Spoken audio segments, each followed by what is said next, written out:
बिस्मिल्लाहिर्रहमानिर्रहीम।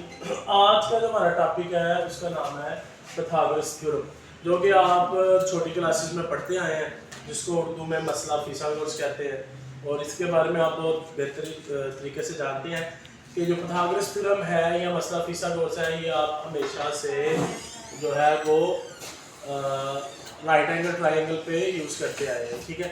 और ये आप इस बारे में आपको अंदाज़ा है कि उसकी स्टेटमेंट ये in right triangle the squaring of hypotenuse equal to the squaring of the sum of remaining two sides. या आप इस तरह कह सकते हैं कि जो उसकी बड़ी साइड है उसका स्क्वायर किसके इक्वल होता है, उसकी जो दूसरी दो साइड्स हैं उनके स्क्वायर के सम के इक्वल होता है, ठीक है। तो आज हम इसी जो हमारा पाइथागोरस थ्योरम है, पाइथागोरस लॉ, जो आप मसला फिसागोरस पढ़ते आए हैं, आज हम उसको प्रूव करने जा रहे हैं। तो उसके लिए हमने क्या किया कि हमने एक ट्रायंगल ली ए बी और सी, इस तरफ ध्यान देना, ट्रायंगल ली ए बी और सी, और यहाँ पे जो परपेंडिकुलर है वो ए बी लाइन है, इसके ऊपर 90 का एंगल बन रहा है। तो अगर हम इस पॉइंट बी से एक लाइन परपेंडिकुलर ड्रा करें ए सी के ऊपर और इस पॉइंट को हम नाम दे दें डी, तो आप देखेंगे कि दो मजीद हमें ट्रायंगल्स मिल गए हैं। एक ट्रायंगल मिल गया है ए बी डी और एक मिल गया है ट्रायंगल बी डी और सी। तो टोटल हमारे पास 3 ट्रायंगल्स होगी। चलिए इसको देखते हैं हम। गिवन हमें क्या है, एक ट्रायंगल है हमारे पास ए बी सी और उसके एंगल बी के ऊपर 90 का एंगल बन रहा है, ठीक है जी, 90 का एंगल बन रहा है। हमने प्रूफ क्या करना है कि जो हमारी ए सी हाइपोटेन्यूज का स्क्वायर है वो किसके इक्वल है, A B square plus B C के स्क्वायर के। कंस्ट्रक्शन में हमने क्या किया, मैंने बताया आपको कि आपने पॉइंट बी से एक परपेंडिकुलर लाइन ड्रॉ करनी है लाइन ए सी के ऊपर, और उसको हमने नाम क्या दे दिया, डी का नाम दे दिया, और वो बी डी परपेंडिकुलर हो ना ए सी। तो अब हम अपना प्रूफ शुरू करते हैं। तो प्रूफ में हम 2 ट्राइंगल ले लेते हैं। एक ट्राइंगल है ए बी सी जो कि बड़ी ट्राइंगल है ए बी सी, और एक ट्राइंगल ले लेते हैं ए डी बी। अब अगर आप गौर से देखें तो इस बड़ी ट्राइंगल ए बी सी में और इस ट्राइंगल ए बी डी में ये जो ए वाला एंगल है ये क्या है, कॉमन है। मतलब बड़ी ट्राइंगल में भी एंगल ए है और इस छोटी ट्राइंगल में भी ए जो है, तो हम कह देंगे कि ये एक क्या है, कॉमन एंगल है। उसके बाद अगर आप देखें कि ये जो एंगल ए बी सी है इसमें एंगल कितने का बन रहा है, 90 का।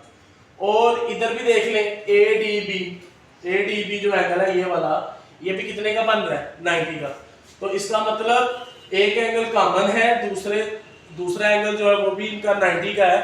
तो डेफिनेटली जो तीसरा एंगल होगा वो भी क्या होगा, इक्वल होगा, वो भी क्या होगा, इक्वल होगा। तो बाय एंगल पॉस्टुलेट अगर किसी साइड के एंगल जो है वो एक जैसे हो तो फिर उनकी जो साइड्स की प्रोपोर्शन या रेशियो जो है, प्रोपोर्शन है, वो क्या होती है, सेम होती है। वो क्या होती है, सेम होती है। तो अब ये देखें, अब यहाँ से हमने कह दिया कि ये जो ट्राइंगल है ये क्या है, सिमिलर है। तो इसका मतलब है कि जो ए बी है over A B over A D, मतलब जो इस बड़ी ट्राइंगल का परपेंडिकुलर है, इस बड़ी ट्राइंगल का परपेंडिकुलर ए बी ओवर जो इस छोटी ट्राइंगल का परपेंडिकुलर है वो क्या है, ए डी। ये किसके इक्वल होगा, किसी दूसरी साइड के ले ले। इधर हमने ले लिया ए सी, इसका हाइपोटेन्यूज और इसका हाइपोटेन्यूज ए बी। अच्छा ये कैसे पता चलता है इन राइट ट्राइंगल, ये छोटी क्लासेस में आप पढ़ते हैं कि ये इसका हाइपोटेन्यूज है, कैसे पता चलता है भाई, जो 90 के एंगल के सामने वाली लाइन होती है वो आपका क्या होता है, हाइपोटेन्यूज होता है। 90 के सामने वाली जो लाइन होती है वो आपका क्या होता है, हाइपोटेन्यूज। आप इधर देखें AD के सामने क्या है, AB, तो ये उसका क्या है, हाइपोटेन्यूज। तो ये हमने लिख दिया कि इनकी जो साइड्स की रेशियो प्रोपोर्शन है वो क्या होती है, इक्वल होती है। अब यहाँ से AB जो है इधर डिवाइड हो रहा है, इधर जाके क्या हो जाएगा, मल्टीप्लाई, क्रॉस मल्टीप्लाई कर दिया ना, AB इसके साथ AD इसके साथ, AB मल्टीप्लाई बाय AB और AC मल्टीप्लाई बाय AD। अब AB और AB मल्टीप्लाई होंगे तो क्या बन जाएगा हमारे पास, AB का स्क्वायर, और which is equal to AC multiply by AD, और इसको हमने क्वेश्चन नंबर 1 का नाम दे दिया।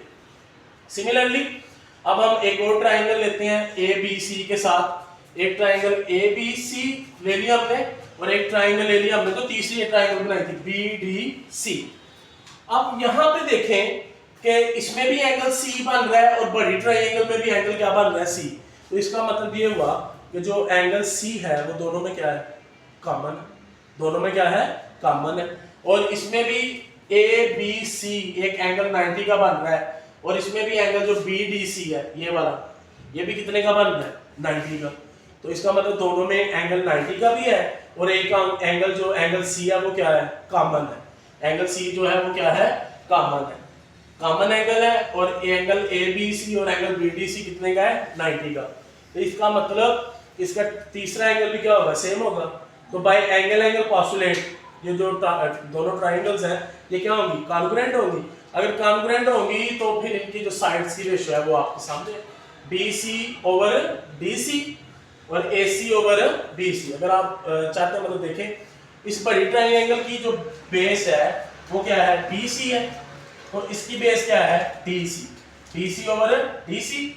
इसी तरह AC जो है वो इसका हाइपोटेन्यूस है, तो इसका हाइपोटेन्यूस क्या होगा, BC, वो हमने लिख लिया AC ओवर BC। अब ये जो BC है इस BC से क्या होगा, मल्टीप्लाई, क्रॉस मल्टीप्लाई करते हैं तो BC BC से मल्टीप्लाई हो गया, DC AC के साथ मल्टीप्लाई हो गया।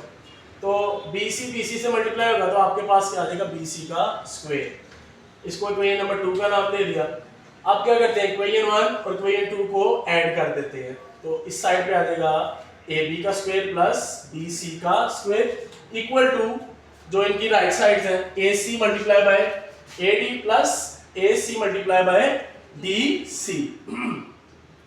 अब इस साइड पे देखें दोनों में AC कॉमन आ रहा है तो AC को कॉमन ले लिया और यहाँ पे हमारे पास रह गया AD प्लस DC। अब ये देखें ना, ये चीज समझने वाली है। आधी लाइन ये है AD और आधी लाइन ये है DC, ये मिलकर कौन सी पूरी लाइन बना रहे हैं, AC। तो यहाँ पे हमने इसकी जगह पे क्या लिख दिया, AC। तो AC के से मल्टीप्लाई हो जाएगा तो वो क्या बन गया, AC का स्क्वायर। और मेरे ख्याल में यही चीज प्रूव करनी थी कि जो बड़ी साइड है उसका जो स्क्वायर होता है वो जो दूसरी दो छोटी साइड है उनके स्क्वायर के सम के इक्वल है। या इन अदर वर्ड्स हाइपोटेन्यूस का स्क्वायर जो है वो किसके इक्वल होता है, बेस के स्क्वायर के प्लस उसके परपेंडिकुलर के स्क्वायर। और यही हमारे पास जो पाइथागोरस थ्योरम का जिसको हमने प्रूव करना है, और यही वो थ्योरम है जिसको आप छोटी क्लासेस में यूज करते आ रहे हैं। और पहले तो आपने देखा कैसे हम उसको सिर्फ यूज करते थे, अब हमने देखा ये थ्योरम बना कैसे, इसको हमने प्रूव किया। तो ये था आज का हमारा लेक्चर, बहुत शुक्रिया।